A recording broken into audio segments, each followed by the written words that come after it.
Hi friends, तर या व्हिडिओमध्ये आपण types of chemical reaction discuss करणार आहोत. तर या अगोदर पण बऱ्याच व्हिडिओमध्ये आपण decomposition, combination, exothermic, endothermic, displacement असेल, सिंगल डिस्प्लेसमेंट किंवा डबल डिस्प्लेसमेंट असे नाव आपण ऐकले आहे. त्यानंतर एक जनरल रिॲक्शन आपल्याला माहीत आहे, न्यूट्रलायझेशन रिॲक्शन. तर आपल्याला माहीत आहे की जेव्हा ॲसिड आणि बेस हे एकत्र येतात तर तेव्हा ते फॉर्मेशन करतात सॉल्ट प्लस वॉटर. तर या रिॲक्शनला आपण न्यूट्रलायझेशन रिॲक्शन म्हणतो. तर जनरली या सर्व गोष्टींची आपल्याला आयडिया आहेच. तर जे केमिकल रिॲक्शन्स आहेत तर यांना क्लासिफाय करताना जर क्रायटेरिया बदलला तर टाइप्स बदलतात. ओके, म्हणजे आपण वर्गीकरण जे करायलो, क्लासिफिकेशन किंवा टाइप्स पाहिलो, हे कशाच्या बेसिसवर आहे. Okay, on the basis of म्हणजे काय, म्हणजे आपला क्रायटेरिया आहे, तर त्या क्रायटेरियावरून टाइप्स बदलतात. आता आपला जो सध्या आपण जे 4 टाइप्सचे केमिकल रिॲक्शन बघणार आहोत, 4 टाइपचे केमिकल रिॲक्शन. तर याचा जो क्रायटेरिया आहे क्लासिफिकेशनचा तो आहे nature and number of reactants and the products. म्हणजे एक तर त्याचं स्वरूप कसं आहे आणि त्यानंतर जे रिॲक्टंट्स आणि प्रोडक्ट्सचे नंबर्स किती तयार होतात. तर यावरून आपण 4 टाइप्स बघणार आहोत. त्यामध्ये पहिला टाइप असेल कॉम्बिनेशन रिॲक्शन, दुसरा असेल डिकम्पोजिशन, तिसरा टाइप असेल डिस्प्लेसमेंट रिॲक्शन आणि चौथा असेल डबल डिस्प्लेसमेंट. ओके, आता पहिला जो टाइप आहे कॉम्बिनेशन रिॲक्शन, तर याला सिम्पली डिफाईन करायचं असेल तर जेव्हा 2 or more सबस्टन्स हे एकत्र येतील आणि त्यापासून सिंगल प्रोडक्टचं जर फॉर्मेशन होत असेल तर डेफिनेटली ह्या रिॲक्शनला आपण कॉम्बिनेशन रिॲक्शन म्हणू. आणि उदाहरण जर सांगायचं असेल तर आपल्याला माहीत आहे की जनरली आपण मॉर्निंगला टी घेत असतो. तर टी जे आहे तर हे शुगर असेल, त्यानंतर त्यामध्ये चहाची पत्ती असेल आणि त्यानंतर वॉटर, मिल्क. ओके, तर हे सर्व इन्ग्रेडियंट्स आपण ॲड करतो आणि एक सिंगल सबस्टन्स तयार झाला, that is the T. So 2 or more reactant पासून सिंगल प्रोडक्टचं जर फॉर्मेशन होत असेल तर definitely it is known as the combination type of reaction. आता आपल्या टेक्स्टबुकमध्ये आपल्याला 3 प्रकारच्या रिॲक्शन दिलेल्या आहेत. तर पहिल्या ॲक्टिव्हिटीमध्ये आपल्याला स्मॉल अमाऊंटमध्ये हायड्रोक्लोरिक ॲसिड घ्यायचा आहे टेस्ट ट्यूबमध्ये आणि त्या टेस्ट ट्यूबला उष्णता द्यायची जेणेकरून HClचे वेपर्स तयार होतील. आता एक ग्लास रॉड आहे जो आपल्याला अमोनियम सोल्युशनमध्ये बुडवायचा आहे आणि hold on the top of the test tube आणि टेस्ट ट्यूबच्या वर आपल्याला धरायचं आहे. ओके, कारण टेस्ट ट्यूबच्या वेपर्स या अमोनियाला जे आहे तर त्यासोबत त्या रिॲक्ट व्हायला पाहिजे अशा पद्धतीने आपण वरती कॅरी करायचं. आणि त्यानंतर आपण ऑब्झर्वेशन जर केलं तर आपल्या लक्षात येईल की एक व्हाईट स्मोक, पांढऱ्या रंगाचा एक धूर त्या ठिकाणी ग्लास रॉडच्या टीप पासून या ठिकाणी इमिनेट अर्थातच रिलीज होईल. आता ऍक्च्युअली या रिॲक्शन मध्ये झालं काय, तर ऍक्च्युअल काय झालं की आपण हिटिंग केल्यामुळं जे HCl ऍसिड्स आहेत त्याच्या वेपर्स या टेस्ट ट्यूब मधून बाहेर पडायला लागल्या आणि जो अमोनिया होता तर हा सुद्धा या ठिकाणी ग्लास रॉडचं जे सोल्युशन होतं त्यामधून बाहेर पडला. आता अमोनिया गॅस आणि हायड्रोजन क्लोराईडचे वेपर्स तर या दोघांची तिथं रिॲक्शन होते आणि यापासून एक सॉल्ट तयार होतो. तो सॉल्ट आहे अमोनियम क्लोराईड. आता हा अमोनियम क्लोराईड जो आहे ना, हा सुरुवातीला गॅसियस फॉर्ममध्ये होता. मात्र इमिजिएटली काय होतं की कंडेन्सेशन प्रोसेस होते. आता कंडेन्सेशन म्हणजे काय, ही एखाद्या गॅसियस सबस्टन्स लिक्विडमध्ये रूपांतर न होता थेट जर सॉलिडमध्ये ट्रान्सफॉर्मेशन होत असेल तर त्या प्रोसेसला आपण कंडेन्सेशन म्हणतो. तर इथं सुद्धा जे अमोनियम क्लोराईड गॅसियस फॉर्ममध्ये तयार झाला होता तो इमिजिएटली सॉलिड स्टेटमध्ये या ठिकाणी कन्वर्ट होतो आणि तोच असतो व्हाईट रंगाचा स्मोक. आणि सो रिॲक्शन जर आपल्याला रिप्रेझेंट करायचे असेल तर आपले रिॲक्टंट कोण होते, एक होता अमोनिया ज्याच्यामध्ये आपण ग्लास रॉड डीप केला होता दुसरा होता टेस्ट ट्यूबमध्ये घेतलेला हायड्रोक्लोरिक ॲसिड आणि या दोघांच्या कॉम्बिनेशनपासून NH4Cl हा अमोनियम क्लोराईड अगोदर गॅसियस पण इमिजिएटली सॉलिडमध्ये ट्रान्सफर झाला कंडेन्सेशनमुळे तयार झाला अमोनियम क्लोराईड. तर दोन रिॲक्टंटपासून सिंगल प्रोडक्टचं फॉर्मेशन झालं. That's why this reaction is called as combination reaction. त्यानंतर सेकंड ॲक्टिव्हिटीमध्ये जर पाहिलं आपण तर एक मॅग्नेशियमची स्ट्रीप जी आहे ओके, तर त्याला आपल्याला एक टॉंग्समध्ये चिमट्यामध्ये धरायचं, होल्ड करायचं आणि इग्निट अर्थातच त्याला आपल्याला थोडंसं उष्णता प्रोव्हाइड करायची आहे, प्रज्वलन करायचं तिचं ओके. आता ही मॅग्नेशियमची जी फीत आहे तर हिला आपण जेव्हा पेटवलं किंवा बर्न केलं, इग्निट केलं तर ॲक्च्युअल एअरमध्ये आपल्याला माहीत आहे की डेफिनेटली त्या ठिकाणी ज्वलनासाठी आणि श्वसनासाठी for burning process and breathing essential element कोण आहे? एअरमधला ऑक्सिजन.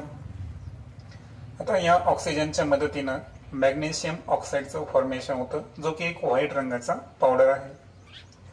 आता ओव्हरऑल या रिॲक्शनमध्ये जर पाहिलं आपण तर रिॲक्टंट होते मॅग्नेशियमची स्ट्रीप अर्थातच मॅग्नेशियम आणि दुसरा त्याला बर्निंग प्रोसेससाठी मदत करणारा एअरमधला ऑक्सिजन. सो मॅग्नेशियम आणि ऑक्सिजन यांच्या कॉम्बिनेशनपासून सिंगल प्रोडक्ट तयार झाला, तो होता व्हाईट रंगाचा powder magnesium oxide. So this reaction is known as the combination reaction.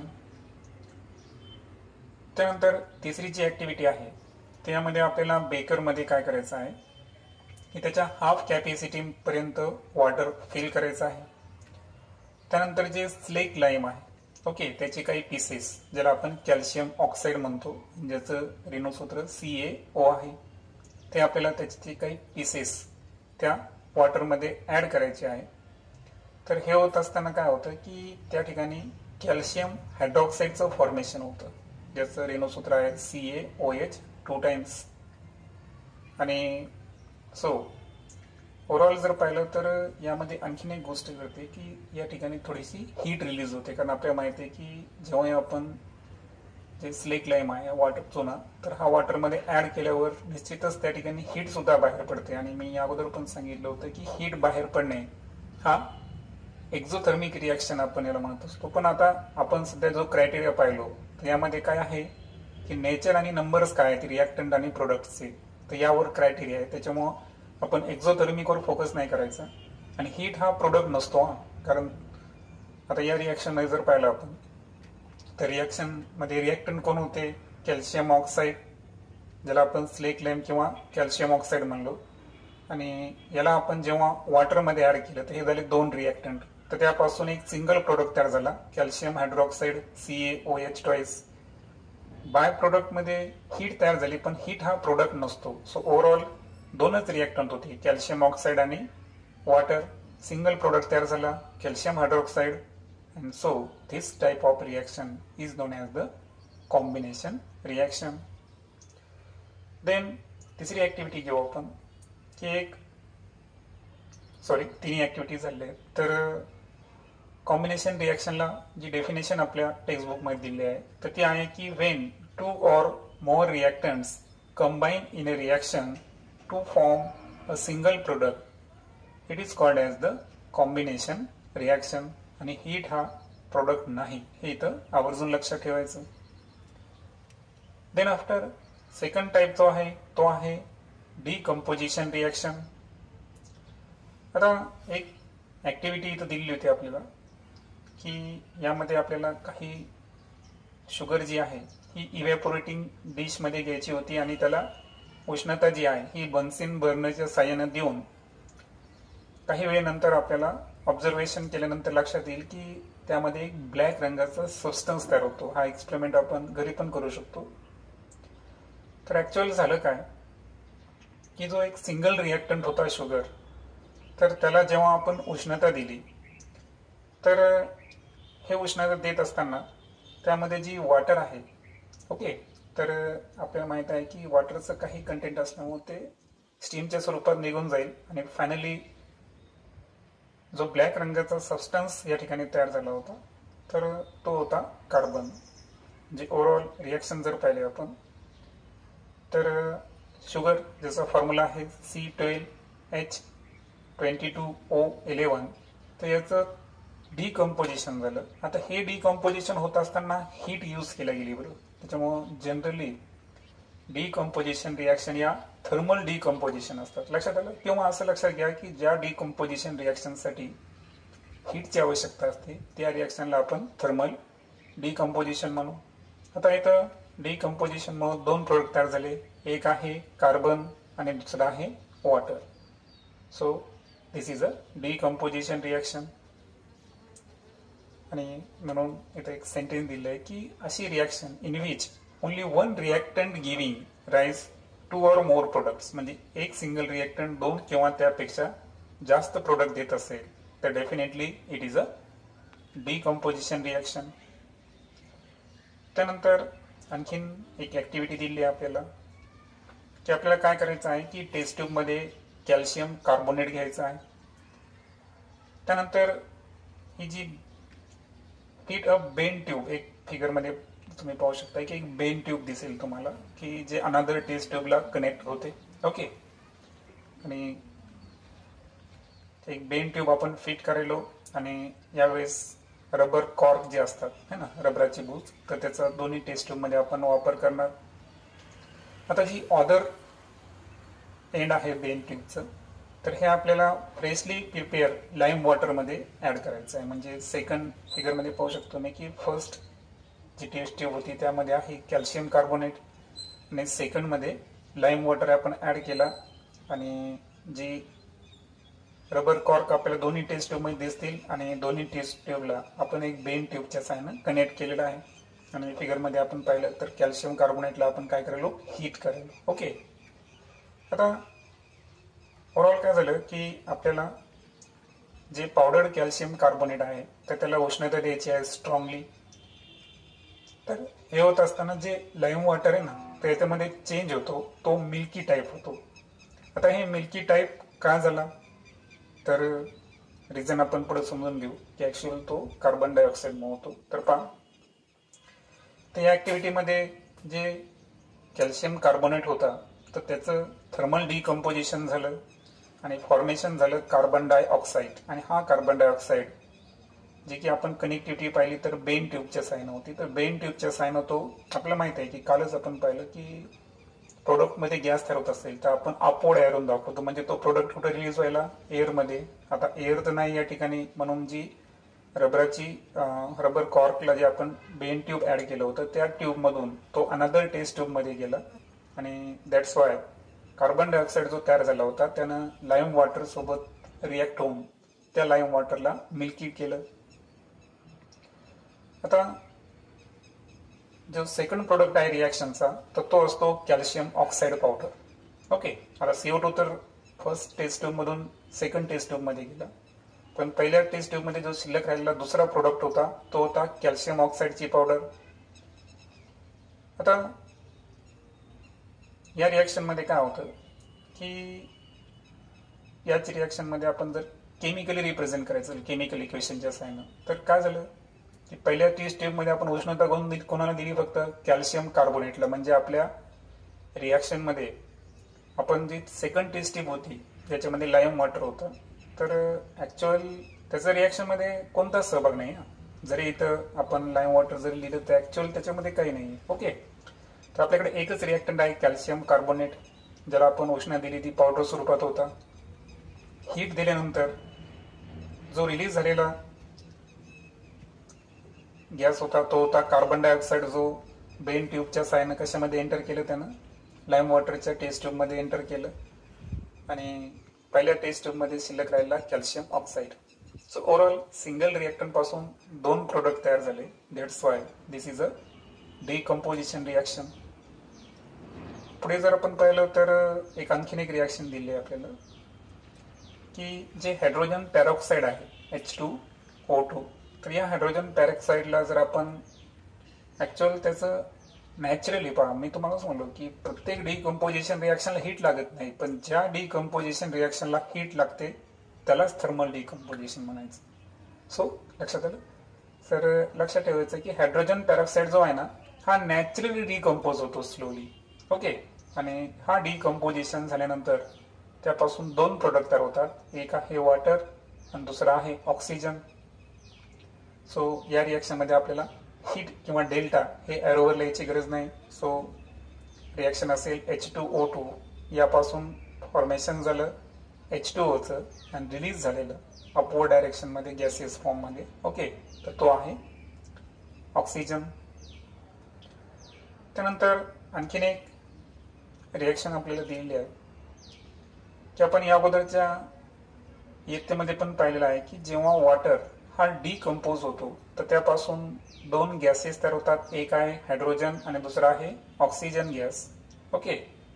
आता हे केव्हा शक्य आहे? जेव्हा ती रिॲक्शन ही इलेक्ट्रोलाइट टाईपची असेल, म्हणजे on passing electric current throw acid related water, म्हणजे ऍसिड युक्त वॉटर जर असेल, इलेक्ट्रोलाइटिक सोल्युशन असेल, त्यामधून जर इलेक्ट्रिक करंट आपण पास करत असो तर वॉटरचं डिकम्पोजिशन होतं या प्रोसेसमध्ये आणि रिलीज होतो हायड्रोजन गॅस आणि ऑक्सिजन गॅस.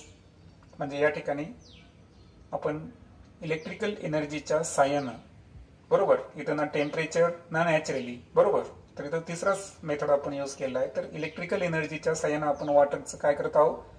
डिकम्पोजिशन करत आहोत. आणि दॅट्स वाय जेव्हा आपण या रिॲक्शनला लिहू तर मी अगोदर सांगितलं की हे इलेक्ट्रोलायसिस ऑफ वॉटर म्हणतो आपण. ओके. पण जे टेक्स्ट बुकमध्ये दिलं आहे की it is a electrolysis. So electrolysis of water जे आहे तर हे ऍसिड रिलेटेड वॉटरमध्ये, ओके, ऍसिड युक्त पाणी समजा, तर त्याच्यामध्ये जर इलेक्ट्रिक एनर्जी, इलेक्ट्रिक करंटच्या साह्यानं जर आपण वॉटरचं स्प्लिटिंग करत असो, डिकम्पोजिशन करत असो तर आपण इलेक्ट्रोलायसिस प्रोसेस म्हणायचं. आणि या रिॲक्शनला आपण कसं लिहिणार? 2H2O implies the specific information आहे. ओके. काही कंडिशन असतात, कंडिशनला आपल्याला कसं लिहायचं असतं? ॲरोच्या अबोव किंवा बिलो. सो इलेक्ट्रिकल एनर्जीचा यूज केला. प्रोडक्ट आहे हायड्रोजन गॅस आणि ऑक्सिजन गॅस. ओके. आता ही रिॲक्शन तुम्हाला आठवत असेल की एका ठिकाणी ॲनोड आणि एका ठिकाणी कॅथोड. आता ऑक्सिजन हा निगेटिव्ह आहे, तो पॉझिटिव्ह इलेक्ट्रोड जमा होतो आणि हायड्रोजन पॉझिटिव्ह असल्यामुळे हा निगेटिव्ह इलेक्ट्रोड जमा होईल. हे इथं लक्षात ठेवायचं. इलेक्ट्रोलायसिस ऑफ वॉटर तुम्ही वाटल्यास डिटेलमध्ये सर्च करू शकता गुगलवर. तर डिकम्पोजिशन रिॲक्शन जे आहे तर त्याला जेव्हा आपल्याला डिफाईन करायचं आहे तर अशी केमिकल रिॲक्शन की ज्यामध्ये दोन किंवा त्यापेक्षा जास्त, 2 or more products are formed from a single reactant. That reaction is known as the decomposition reaction. आता एक छोटीशी इन्फॉर्मेशन फॅमिली घेऊ आपण की बऱ्याचशा डिग्रेडेशन प्रोसेस असतात की जे नेचरमध्ये होतं. जसं की आपल्याला माहित आहे की मायक्रो ऑर्गॅनिझम करून सातत्याने जे डिकम्पोजर्स असतात ते वेगवेगळ्या गोष्टींचं विघटन करत असतात, डिकम्पोजिशन करत असतात. आता हे जे ऑर्गॅनिक वेस्ट आहे हे डिकम्पोज करणारे कोण आहे? Micro organism. इथं हीट वापरली गेली का? नाही. म्हणजे पहा, नॅचरली होणे, हीटच्या साह्यानं होणे, त्यानंतर आपण आता पाहिलं इलेक्ट्रिकल एनर्जीच्या साह्यानं होणे, आणि त्यानंतर आता आपण डिकम्पोजिशनचा चौथा टाईप पाहिलो की मायक्रो ऑर्गॅनिझमच्या साह्यानं सुद्धा डिकम्पोजिशन होतं आणि त्यापासून खताची आणि बायोगॅसची निर्मिती होते. आणि लक्षात ठेवायचं की बायोगॅस जे आहे हा इको फ्रेंडली फ्यूल आहे. ओके. म्हणजे पोल्युशन अतिशय लेस प्रमाणात किंवा नाहीच प्रमाणात आहे ना, तर अतिशय झिरो पोल्युशन असणारे फ्यूल असं हे बायोगॅसची निर्मिती जी आहे हे मायक्रो ऑर्गॅनिझम करू शकतात. तर ही सुद्धा एक डिकम्पोजिशन रिॲक्शन आहे.